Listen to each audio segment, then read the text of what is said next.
Just because the scrutiny in Philadelphia has doubled this week doesn't mean the Birds are not searching for answers, as 2 possible roster changes just popped up that could be exactly what the Eagles need. Was Jalen Hurts' perfect defense to the latest attacks from the media, an interesting injury update for the Cowboys QB1, and a simple fix that Kevin Patullo must make today. I'm Thomas Mott, this is the Thomas Mott Show.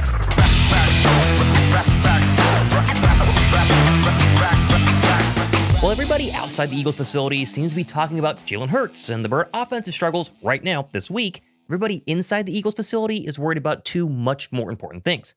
1, beating the new-look Dallas Cowboys on Sunday afternoon, and 2, making sure the makeshift offensive line is ready to help do that, as Wednesday's injury news likely confirms more changes to said offensive line, while Dallas might actually be more banged up than people realize. All while Philadelphia is now exploring some key moves that could help jumpstart the offense starting on Sunday. First, though, you're not going to believe this, but the second person who officially won the Zach Bond signed picture you see right here has not claimed it. So that's now 2 people have announced the winners, and they have not claimed the picture. So I don't know what else to do. Let's just redraw from this video's comment section, drop a like, comment Bond somewhere down below, and then watch Saturday's show. The winner's going to be announced on Saturday. Check in, make sure to see if you win. Now, as usual, the first 2 practices of a game week are always the most important to see who's hurt and who's not.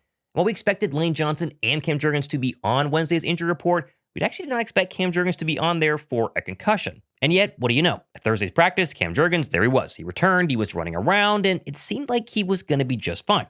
Although it is a concussion instead of the knee issue, which we all thought it was whenever he popped up on the injury report initially on Wednesday, and the Eagles' history of concussed players this season still makes me wonder if he has a long shot to be good to go on Sunday. And that was echoed by multiple beat writers, including Caden Steele, who said Brett Toth is your likely starter versus Dallas. Obviously, things can change. We'll see as the days progress, but there is actually an argument that at this point, Toth might be a better option simply because he is healthier. I mean, there were some Cam Jurgens reps on film from last week that did not look like vintage Cam Jurgens.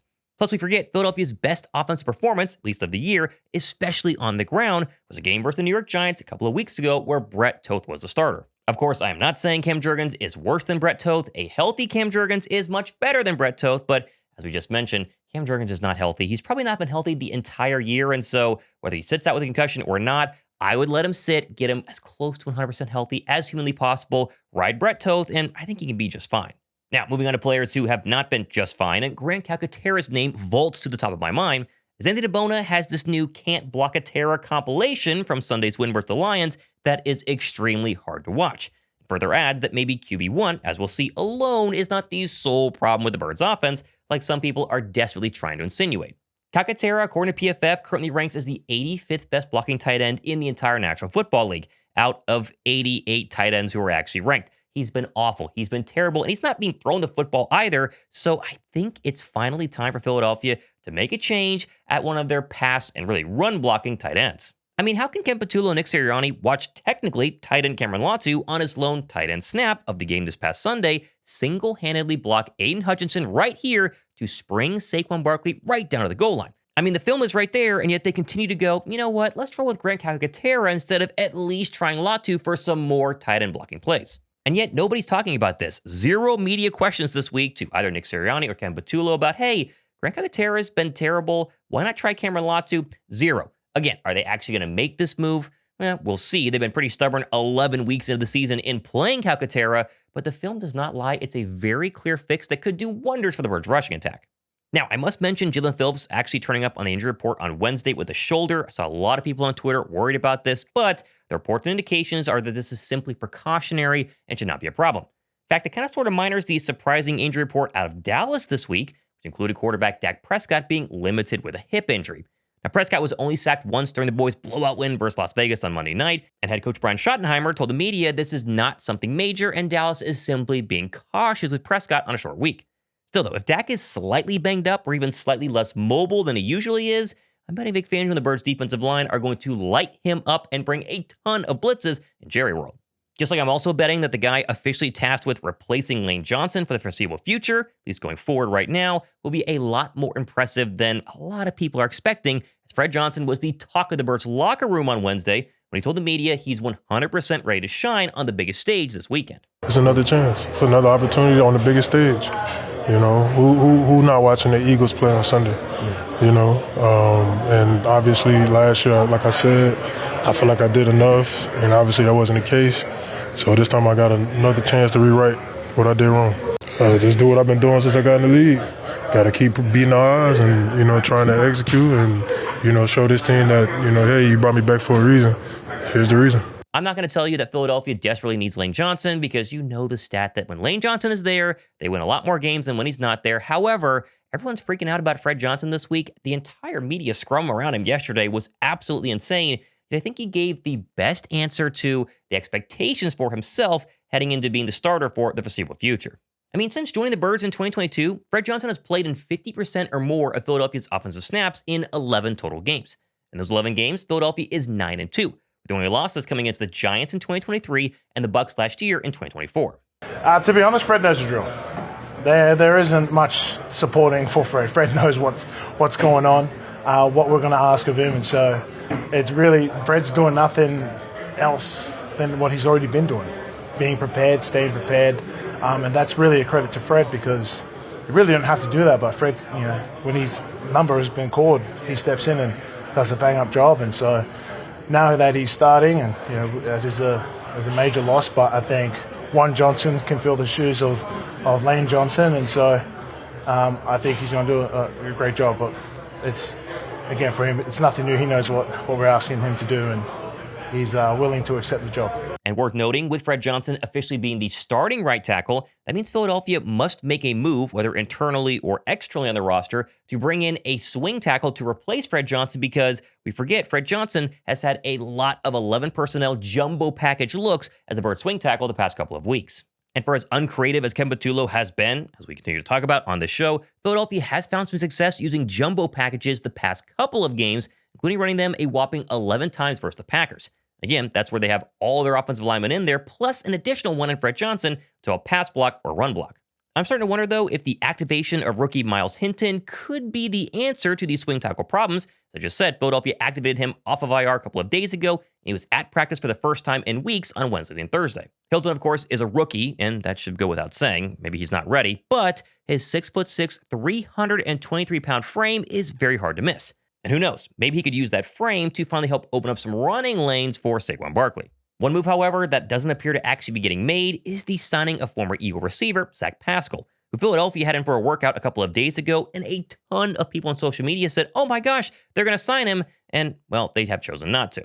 It would, however, be quite an interesting move if Philadelphia actually decides to sign him, whether this week, next week, or beyond, because even though he was very quiet in terms of receiver back in 2022, last time he was a Philadelphia Eagle, he played a huge part in blocking as a receiver on the outside. As during his 405 offensive snaps that season, 205 of them came on running plays. And tons of people have pointed out this week after the Pascal news that Johnny Wilson, remember him, got injured during training camp, but during the 2024 Super Bowl run was out there as a receiver mainly on blocking ability or blocking duty on running plays than passing plays. And so maybe you go ahead and replace him, which they should have done whenever he got hurt, but we're 11 weeks in, better late than never, with Pascal.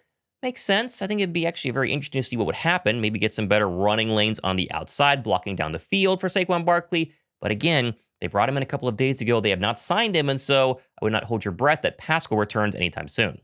Now, of course, moving on, and with seemingly every single Eagles video I've done the past couple of weeks, it's not been enough to simply cover the actual news happening on the football field, or the X's and O's, and instead we must talk about a fresh attack on Jalen Hurts. As once again, Wednesday's round of attacks was sent out this time via The Athletic, that indicated A.J. Brown wasn't the only Eagle player frustrated with Jalen Hurts on the team. With, quote, some in the Eagles locker room feeling Hurts is gun-shy while making throws into tight windows, prioritizing not making mistakes, and limiting their ability to make explosive plays in the process. And while sure, there is a debate that criticism isn't baseless, as I think many of us, myself included really, believe Hurts is a little bit too worried about throwing interceptions, but again, all of these anonymous reports keep coming out of Philadelphia, and I'm getting rather sick of covering them because what do you actually mean Jalen Hurts has not been a good player this year? I'm with Nick Sirianni when he responded to this exact question. Again, when there's not a name on it, I don't put a lot of credence into that. And, obviously it's not good for me to read anything.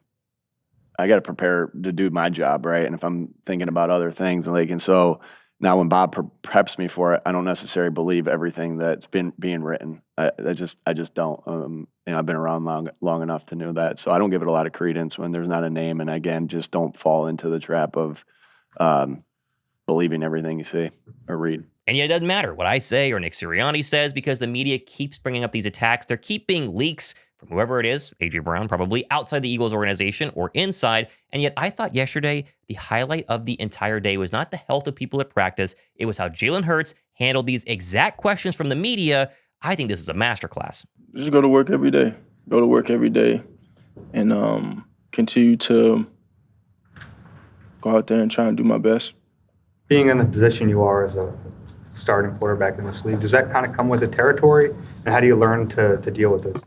I think it definitely does. And, I take a lot of the responsibility when things are going. I guess I get a lot of attention when things are going well and when things are not going so well. And so I never run away from holding myself accountable. And I think, that's exactly what I've taken the approach of doing. When I look at this last game, I take great pride in what we do on offense. I take great pride in how we go out there and play as a team and what our flow is. And so we obviously got work to do, and I think that obviously starts with me. I totally get that being the starting quarterback in Philadelphia means you're going to get these attacks. We saw them with literally every single quarterback in Eagles history. I'm so tired of people acting like Jaelan has been a bum this season and struggling to play the position. Philadelphia right now, might I remind you, is 8-2 atop the NFC for like the 4th year in a row. He just went, literally a couple of weeks ago, 19 for 23 for 326 yards and 3 touchdowns against the then number 1 pass defense. Oh, and in his last 25 games, including the postseason, he scored 58 touchdowns and just 7 turnovers, while Philadelphia has gone 22-2 in games he's both started and finished during that span. But it's not just me saying that. There are still some people in the media defending Jalen Hurts. Says, I couldn't believe it, but actually this morning on ESPN's Get Up, Dan Orlovsky had about a 1.5 minute masterclass on why all the noise around Jalen Hurts is absolutely ridiculous. What's going on with Hurts is so disingenuous and disrespectful to Jalen Hurts. And I'm not the biggest Jalen Hurts fan. All this dude does is literally everything that everybody begs every other quarterback to do or knocks them for not doing. This dude is 51-14 since 2022. He's been to 2 Super Bowls. He's won 1. He's been the MVP essentially in both. He was the MVP of the Super Bowl last year. All he does is win. All he does is be obsessed with football and winning and doing what's best for the team. And we're just finding ways to knock him or take shots at him or report about this about him or that about him. We heard this stuff last year about him being disliked in the locker room. And he never wavers. He never flinches. And it's this constant attack. We kill guys. Joe Burrow, does he win enough? Dak Prescott, does he win enough? Matthew Stafford didn't win enough in Detroit. Josh Allen doesn't win enough. He can't win the big game. Lamar Jackson can't. All the Hurts does is everything that we beg for those quarterbacks to do. That's right. And all we want to do is kill them because it doesn't look the same way or the way that we want it. And I've done it before in the past as well. For me, it's very simple. I'm going to keep standing behind my argument that this offense and this play calling remains the main issue. But instead of just complaining about Kevin Patullo over and over again, as usual, I think there are 2 small changes we could see going forward this week that would make a world of a difference. First, very simple. We've said this before. Bring back empty formations and run your offense more out of empty and 11 personnel than anything else. Philadelphia's empty use in 2024 was absolutely incredible, and yet this season, under a new offensive coordinator, they've hardly used it. But when they have run it in 2025, Hurts is 24-35 for 226 yards, 4 touchdowns, a 120 passer rating, and 0 sacks. That's not really bad. Next, how about just simply moving A.J. Brown a little bit more around this offense? We forget Philadelphia used to line A.J. Brown up in the slot for, say, a ton, with 2022 seeing a wild 342 snaps of his from the slot, followed by just 171 last season, and this year, a laughable 52. Those are 2 simple fixes, but have a track record of being successful with Jalen Hurts, A.J. Brown, and the Bird offense. Empty things out, spread things out, make it simpler, make the reads more wide open and apparent, run more quarterback draws out of empty formation. Those are all easy things to do. Move A.J. Brown to the middle, move him to the slot, match him up against worse cover cornerbacks instead of the best cover cornerbacks on the boundary side. It seems so simple, and yet again, they just refuse to do it.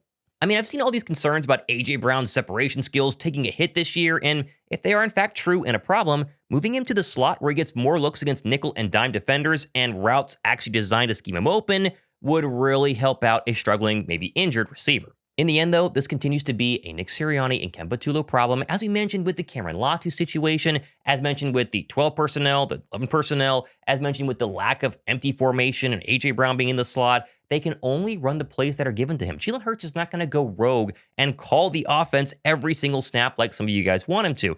And yet, continues to be the focus on him instead of the play caller. I don't know why, but that's where we are at. However, again, Jalen Hurts did a fantastic job when pressed on this about his, position as the quarterback, all the negative attacks at him. He said it's business as usual and he's moving forward.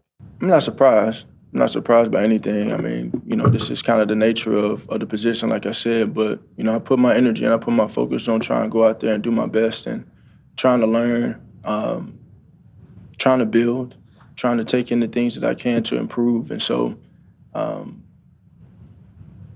said this before about winning and success and all those things. Like, that doesn't do you anything in the present.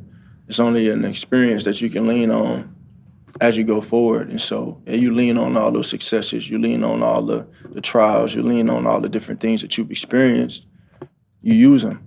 Ultimately, it's about how you navigate what's in front of you and how you respond to these things. And of course, to finish today, we got to remember there are some bright spots for the Birds even entering this weekend. First, they're playing in their unbeatable Kelly Greens. That has to mean something. And two, they are playing a Dallas defense who, yes, they've gotten a little bit better. They've retooled, but they're still not anything special. We say it every single week, but I think this might finally be the week they get things going, if I can say that. We'll see. Now, of course, plenty more stuff happening the next couple of days and weeks. Might be doing an Eagle player interview next week. Stay tuned for that. And of course, if one of you guys wants to win this thing, just make sure that you watch Saturday's show to see if you won, and then email me to go ahead and claim it.